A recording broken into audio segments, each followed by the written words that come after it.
اعوذ باللہ من الشیطان الرجیم بسم اللہ الرحمن الرحیم۔ پارہ نمبر 3، خلاصۃ القرآن، فضائل انبیاء علیہ الصلاۃ والسلام۔ تلک الرسل فضلنا بعضهم علی بعض۔ تیسرے پارے کے شروع میں انبیاء علیہ الصلاۃ والسلام کا ذکر فرمایا۔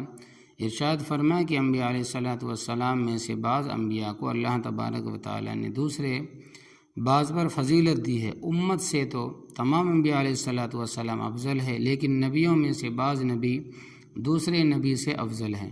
اللہ تبارک و تعالیٰ نے کسی نبی کو براہ راست اپنے ساتھ ہم کلام ہونے کا شرف بخشا ہے، تو کسی نبی کو کوئی اور اعزاز بخشا ہے۔ پھر انبیاء علیہ الصلاۃ والسلام کو جو معجزات دیے ان کا ذکر کیا ہے۔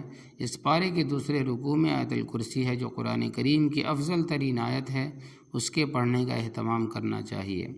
حضرت ابراہیم علیہ الصلاۃ والسلام کا نمرود سے مناظرہ۔ الم تر الی الذی حاج ابراہیم فی ربہ ان آتاہ اللہ الملک۔ پھر حضرت ابراہیم علیہ الصلاۃ والسلام کا نمرود سے جو مناظرہ ہوا ہے، اس کو تفصیل سے ذکر کیا ہے۔ نمرود خود کو سجدے کراتا تھا، خدائی کا دعویٰ کرتا تھا، تو حضرت ابراہیم علیہ الصلاۃ والسلام نے دلیل کی طاقت کے ساتھ اس کو خاموش کر دیا۔ مناظرہ کرنا گناہ نہیں ہے۔ یہ بات ذہن نشین فرما لے کہ جس طرح دین کا کام تصنیف ہے، تبلیغ ہے، دعوت ہے، جہاد ہے، وعد و نصیحت ہے، امامت ہے، خطابت ہے، اسی طرح مناظرہ بھی دین کا حصہ ہے۔ انبیاء علیہ الصلاۃ والسلام معصوم ہوتے ہیں، چھوٹا یا بڑا کوئی بھی گناہ کا کام نہیں کرتے۔ اگر مناظرہ کرنا گناہ ہوتا تو حضرت ابراہیم علیہ الصلاۃ والسلام کبھی بھی اس کو نہ کرتے۔ حضرت عزیر علیہ الصلاۃ والسلام کا واقعہ، او کالذی مر علی قریۃ وہی خاویۃ علی عروشہا۔ حضرت عزیر علیہ الصلاۃ والسلام کا ایک تباہ شدہ بستی سے گزر ہوا، تو ان کے دل میں خیال آیا کہ اللہ تبارک و تعالیٰ انہیں دوبارہ کیسے زندہ فرمائیں گے۔ تو اللہ تبارک و تعالیٰ نے حضرت عزیر علیہ الصلاۃ والسلام پر 100 سال تک موت کو طاری کیا، پھر انہیں 100 سال کے بعد زندہ کیا۔ انفاق فی سبیل اللہ کی مثال، مثل الذین ينفقون اموالهم فی سبیل اللہ کمثل حبۃ انبتت 7 سنابل۔ اللہ تبارک و تعالیٰ کے راستے میں خرچ کرنے والوں کے اجر کو ایک مثال سے سمجھایا۔ کسان زمین میں ایک دانہ بوتا ہے، اس سے 7 بالیاں اگتی ہے، ہر بالی میں 100 دانے ہوتے ہیں، تو کسان ایک دانہ خرچ کر کے 700 دانے حاصل کرتا ہے۔ یہی حال اس شخص کا ہے جو اللہ تبارک و تعالیٰ کے راستے میں 1 روپیہ خرچ کر کے سینکڑوں نیکیاں کما لیتا ہے۔ سود کی حرمت اور سود پر وعید۔ وَأَحَلَّ اللَّهُ الْبَيْعَ وَحَرَّمَ الرِّبَا فَإِن لَّمْ تَفْعَلُوا فَأْذَنُوا بِحَرْبٍ مِّنَ اللَّهِ وَرَسُولِهِ۔ پھر سود کی حرمت کو بیان فرمایا۔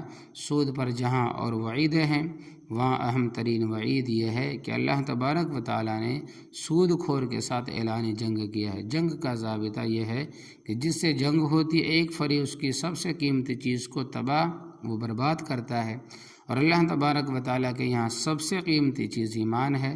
سود خور جب سود کو حلال سمجھتا ہے تو ایمان ختم ہو جاتا ہے، اور حرام سمجھ کر کھاتا ہے تو اس پر مداومت کرتا ہے، توبہ نہیں کرتا تو بھی خدشہ ہے کہ ایمان ختم نہ ہو جائے۔ سود سے بچنا ضروری ہے۔ سود کا 1 روپیہ کھانا اپنی ماں سے 70 مرتبہ بدفعلی کرنے سے بڑا جرم ہے۔ اللہ تبارک و تعالی ہم سب کی حفاظت فرمائے۔ مالی معاملات کا بیان۔ یا ایھا الذین آمنوا اذا تداینتم بدین الی اجل مسمى فاکتبوہ۔ قرآن کریم نے مالی معاملات کو بھی بہت اہمیت کے ساتھ بیان کیا ہے۔ لین دین، تجارت، رہن کے مسائل کو بیان کیا۔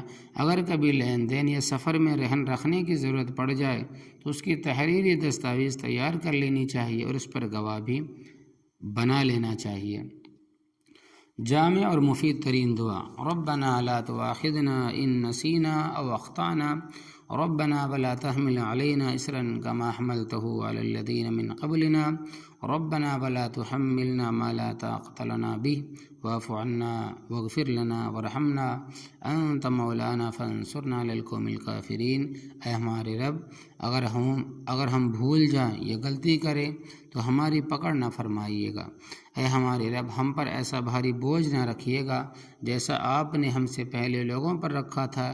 اے ہمارے رب ہم سے وہ بوجھ نہ اٹھوائیے گا جس کی ہم میں طاقت نہیں، ہمیں معاف کر دیجئے، ہمیں بخش دیجئے، ہم پر رحم کیجئے، آپ ہی ہمارے کارساز ہیں، کافروں کے مقابلے میں ہماری مدد کیجئے۔ سورہ بقرہ کے اخیر میں ایک جامع اور مفید ترین دعا کا ذکر کیا ہے۔ اگر احکام کی تعمیل سے ہم سے کوئی غلطی یا کمی کوتاہی ہو جائے تو یہ دعا مانگنی چاہیے تاکہ اللہ تبارک و تعالی ہم سے درگزر کا معاملہ فرمائے۔ سورہ آل عمران۔ آل اولاد کو کہتے ہیں، عمران ایک شخص کا نام ہے۔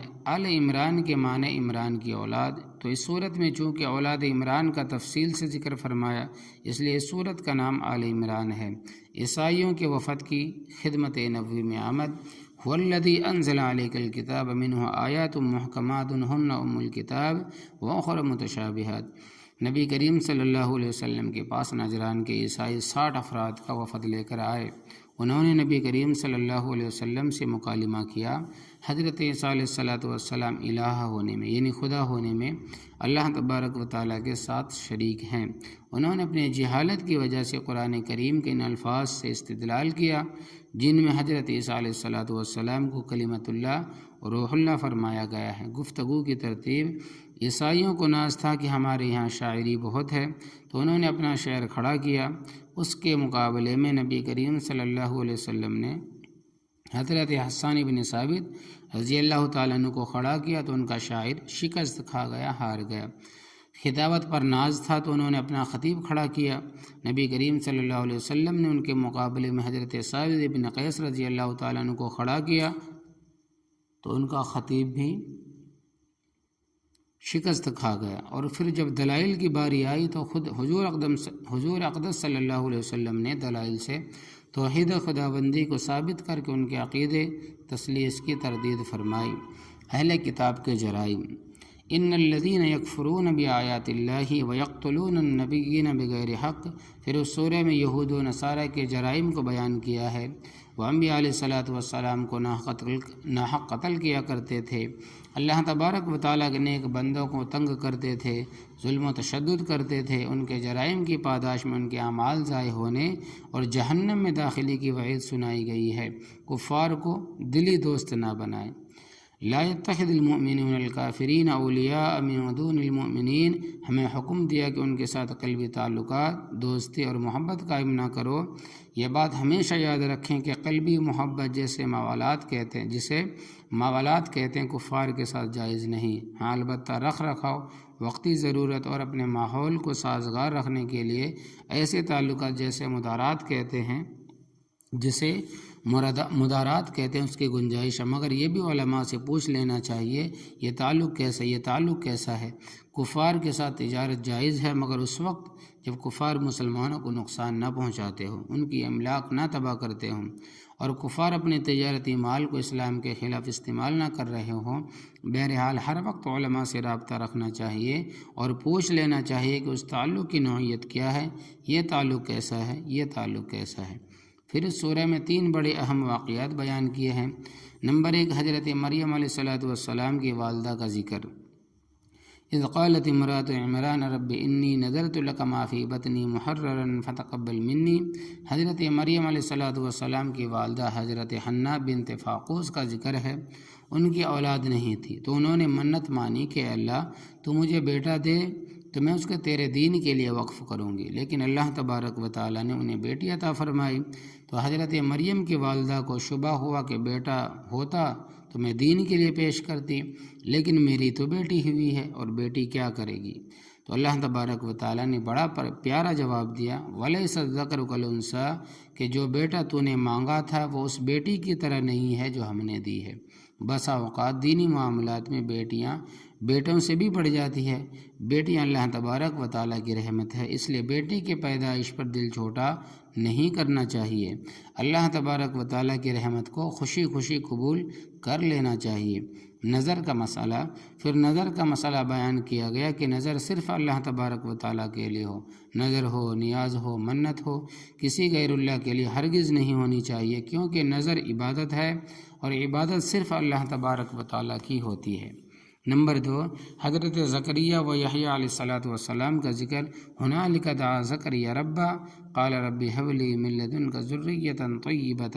پھر زکریا علیہ الصلاۃ والسلام کا ذکر فرمایا کہ انہوں نے حضرت مریم جب کہ وہ چھوٹی تھی کہ پاس بغیر موسم کے پھل دیکھے، ان کے پاس بغیر موسم کے پھل دیکھے، تو حضرت زکریا علیہ الصلاۃ والسلام نے پوچھا کہ اے مریم تمہارے پاس یہ تر و تازہ پھل کہاں سے آئے ہیں؟ حضرت مریم نے کہا کہ یہ اللہ تبارک و تعالیٰ کی طرف سے ہے۔ یہ حضرت مریم کی کرامت تھی۔ حضرت زکریا علیہ الصلاۃ والسلام کے ہاں اولاد نہیں تھی، تو حضرت مریم کے پاس بغیر موسم کے پھل دیکھ کر اللہ تبارک و تعالیٰ سے اولاد کی دعا مانگی کہ اللہ مجھے بھی اپنی طرف سے اولاد عطا فرما جس طرح تو نے مریم کو بغیر موسم کے پھل دیا ہے۔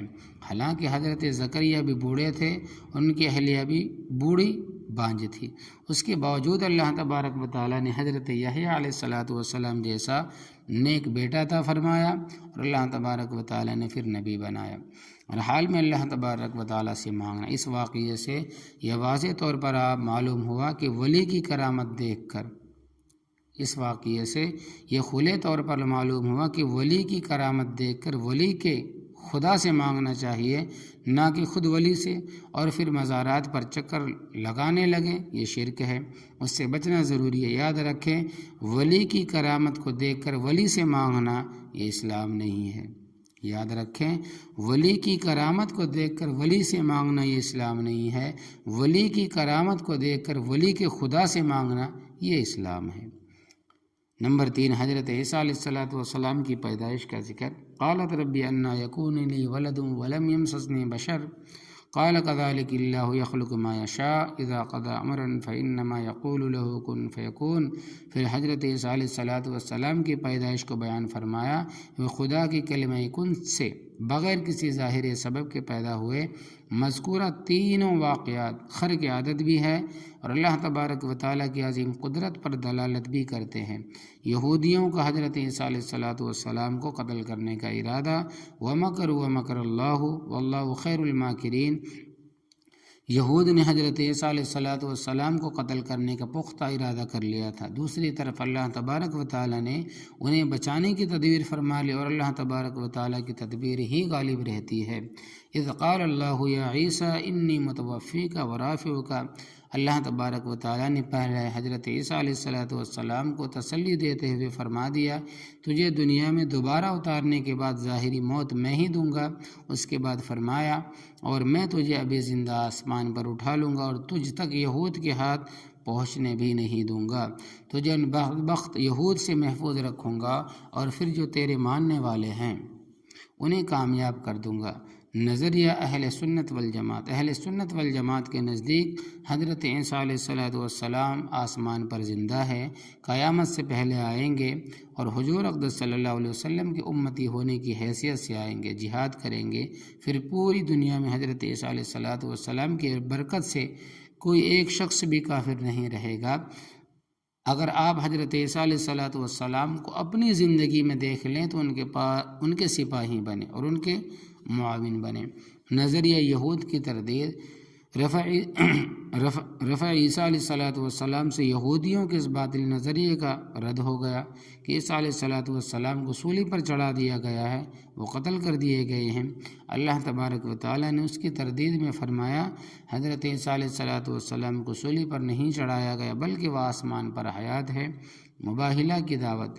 فَقُلْ تَعَالَوْا نَدْعُ أَبْنَاءَنَا وَأَبْنَاءَكُمْ وَنِسَاءَنَا وَنِسَاءَكُمْ وَأَنفُسَنَا وَأَنفُسَكُمْ۔ عیسائیوں کا جو وفد حضور اقدس صلی اللہ علیہ وسلم کی خدمت میں اقدس میں آیا تھا، دلائل سننے کے باوجود بھی انہوں نے جب حق کا اعتراف نہ کیا تو اللہ تبارک و تعالیٰ کے حکم سے نبی کریم صلی اللہ علیہ وسلم نے انہیں مباہلہ کی دعوت دی۔ وہ مباہلہ پر تیار نہ ہوئے بلکہ جزیہ دینا قبول کر لیا۔ انبیاء علیہ الصلاۃ والسلام سے وعدہ، وَإِذْ أَخَذَ اللَّهُ مِيثَاقَ النَّبِيِّينَ لَمَا آتَيْتُكُم مِّن كِتَابٍ وَحِكْمَةٍ۔ اللہ تبارک و تعالیٰ نے تمام انبیاء علیہ الصلاۃ والسلام سے یہ عہد لیا، یہ وعدہ لیا، اگر تمہاری موجودگی میں سید الانبیاء خاتم النبیین حضرت محمد مصطفیٰ صلی اللہ علیہ وسلم تشریف لے آئے تو تم سب نے ان پر ایمان لانا ہے۔ انبیاء سے جو عہد لیا حقیقت میں وہ عہد ان کی امتوں سے تھا۔ اللہ تبارک و تعالی ہم سب کو ایمان کی نعمت عطا فرمائے۔ وآخر دعوانا ان الحمد للہ رب العالمین برحمتک یا ارحم الراحمین۔